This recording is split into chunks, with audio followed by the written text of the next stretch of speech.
quiero darle la bienvenida al economista Carlos Marx Carrasco, quien nos va a presentar precisamente las perspectivas tributarias para los próximos 4 años. Bienvenido, economista.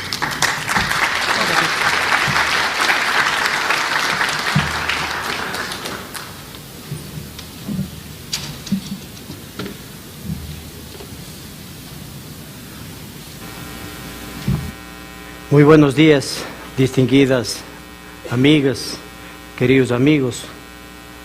En primer término, permítanme expresar mi sentido reconocimiento por permitirme el honor de compartir con ustedes en este evento que me parece de singular trascendencia para el presente y futuro del país. En segundo lugar, debo congratularme, debo felicitar a Corporación Ecos, a Ricardo Dueñas, a todo su maravilloso equipo, por, así como decimos del SRI, por hacerle bien al país, porque sin duda contribuye a la dinamización del desarrollo desde la perspectiva de promoción, de apoyo, de aliento al aparato productivo en general. Felicitaciones y, bueno, si así llueve, que no escampe, sigan en ese sendero y que de hecho van a encontrar al menos entre los servidores de la administración tributaria la permanente predisposición de servicio a la ciudadanía. No cabe duda que los procesos de transformación demandan cambios fundamentales en el cotidiano vivir. Y uno de esos cambios más complejos precisamente tiene que ver con la cultura. Todo cambia, menos yo. En consecuencia, nada cambia. Y si es que no comprometemos el firme propósito de cambiar, comenzando por el yo individual, de verdad que nada va a cambiar.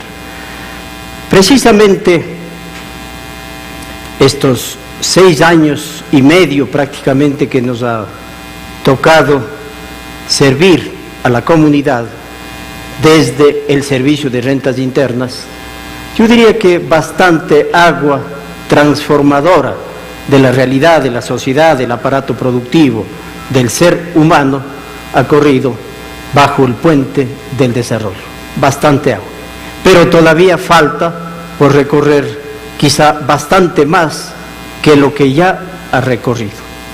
Quiero compartir con ustedes en esta mañana temas relacionados con el régimen de desarrollo, el sistema tributario ecuatoriano, el camino que hemos recorrido conjuntamente con ustedes y cuáles son las perspectivas. Habida cuenta que precisamente el mayor interés de ustedes radicará posiblemente en cuáles son las perspectivas y estarán interesados, y con justa razón, si habrá en carpeta alguna reforma tributaria. La Constitución de Montecristi, creo, marca un hito en la democracia ecuatoriana. Que yo haya leído o haya vivido, haya sido testigo presencial, nunca ha existido un ejercicio más democrático que el que giró en torno a Montecristi hasta contar con la Constitución vigente desde octubre de 2008. Nunca, ninguna Constitución, ni siquiera la de la gloriosa de mayo, ni siquiera aquella Constitución tenía tanta participación como la que hoy tenemos. Esa Constitución no es otra cosa que resultante de un consenso, de un pacto social. Ahora, a propósito de este feliz encuentro, diría yo, nos falta ir descendiendo en las especificidades y creo, y esa debería ser la propuesta de entrada de este servidor de la patria, caminemos hacia un pacto fiscal. El artículo 275 de la Constitución habla sobre el régimen de desarrollo del Ecuador. ¿Cuáles son los pilares, los ejes de esta nueva concepción de desarrollo que se la conoce comúnmente como el summa causae, el buen vivir? Cierto que es una concepción diferente a la imperante hasta antes de Montecristi o hasta antes del gobierno presidido por el presidente Rafael Correa. Es diferente y hay que reconocer. Y demanda profundas transformaciones, entre otras, precisamente la cultural, y creería yo, con todo respeto, que también demanda una transformación a la cultura de los emprendimientos. No solamente el resto tiene que cambiar, el cambio debe comenzar por uno mismo. Más de una vez he sostenido que existe una función de producción empresarial o del emprendimiento que no es absolutamente sólida. Emprender es minimizar riesgos para desarrollar determinada actividad económica, rigiéndonos solamente al ámbito económico. Minimizar riesgos para desarrollar una actividad económica. Y si es que al final del día, pues el saldo económico financiero es negativo, el riesgo es del emprendimiento. El riesgo no es de la sociedad, el riesgo no es del Estado. Naturalmente, no hay que lanzarse a río crecido sin tomar las precauciones necesarias. Pero me parece, de ahí que yo no tengo precisamente, creo que ninguna vocación para empresario, no tengo vocación de emprendimiento, y no porque tenga una aversión total al riesgo, no precisamente por eso, porque bueno, quien es averso totalmente al riesgo, casi nada puede hacer en la vida. Yo digo, el mero hecho de que es importante y es una de las decisiones fundamentales de todo ser humano, ¿no es verdad que casarse es también un riesgo? Creo que sí. Y quienes hemos tenido buen ojo, buen corazón, taita Dios nos ayuda y nos va bien. Entonces, esa visión que uno tiene para encontrar pareja en la vida, con quien va a compartir todos los años, esa visión creo debe existir en los emprendimientos. Pero ocurre que como ha pasado en estos 6 años, el sector público se ha preocupado de dotar de las facilidades, de las capacidades, de la logística, del entorno macroeconómico para que los emprendimientos se ejecuten. Y creo que todavía al sector privado, siempre profundamente respetuoso, creo que le falta una respuesta, al menos en la dirección y en la cuantía de los esfuerzos del Estado, del sector público. Este régimen de desarrollo se sustenta en los principios de soberanía económica. Yo sé que a algunos no les gusta, pero créanse, todos los países que han alcanzado niveles importantes de desarrollo se sustentan en este principio fundamental. Es verdad que la globalización va restando niveles de soberanía, es verdad, pero como principio debe estar siempre ahí. Soberanía alimentaria.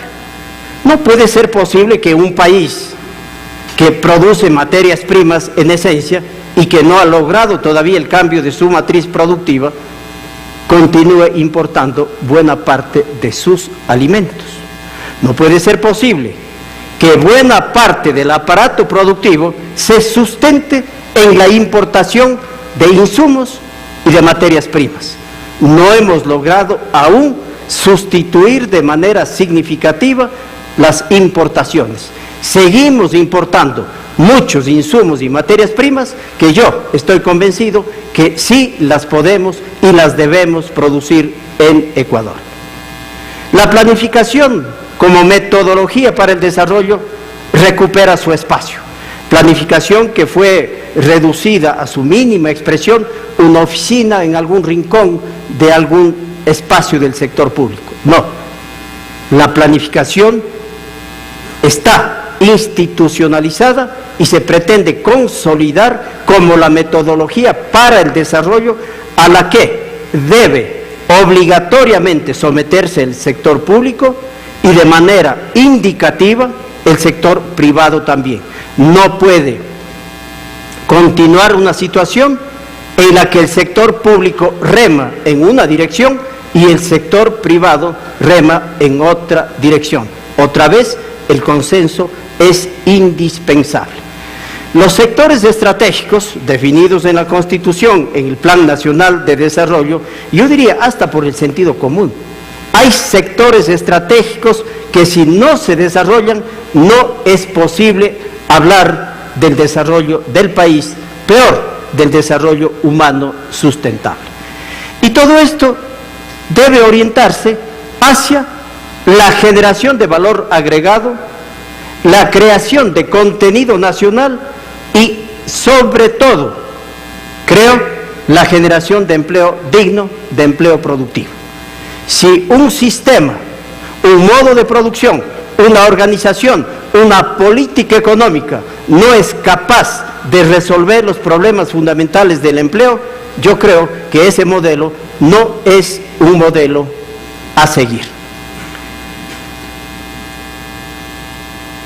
Pongamos un ejemplo para visualizar un poquito mejor lo que estamos diciendo.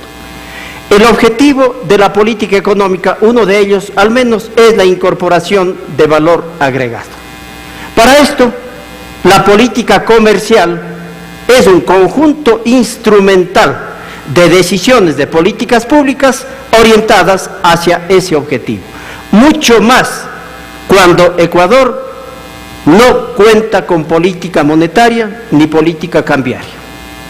La política comercial y la política fiscal adquieren relevancia mayor que cuando sí se tiene signo monetario propio. Por ejemplo, esta política comercial debe aplicar una protección selectiva de industrias de la competencia desleal externa. Una protección selectiva. Pero una protección selectiva, yo diría, reservándonos el derecho de admisión y con beneficio de inventario. No puede haber una protección selectiva de por vida. No puede haber una protección selectiva de por vida, a menos que el sector, la rama o el producto que esté protegiendo sea definitivamente de vida o muerte. Se me ocurre el caso japonés, por ejemplo, que protegen la producción de arroz y los japoneses consumen arroz muy caro, a lo mejor el más caro del mundo, por un principio de soberanía y seguridad alimentaria.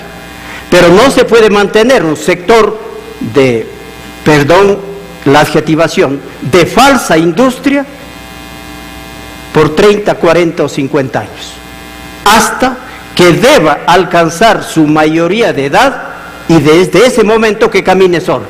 Si es que no es capaz de, en un tiempo prudencial, alcanzar su mayoría de edad, me parece que ahí no tiene ventajas competitivas ni comparativas del país y que debemos estar en otro sector, porque no se le puede cargar a la sociedad el costo de una protección ad infinito.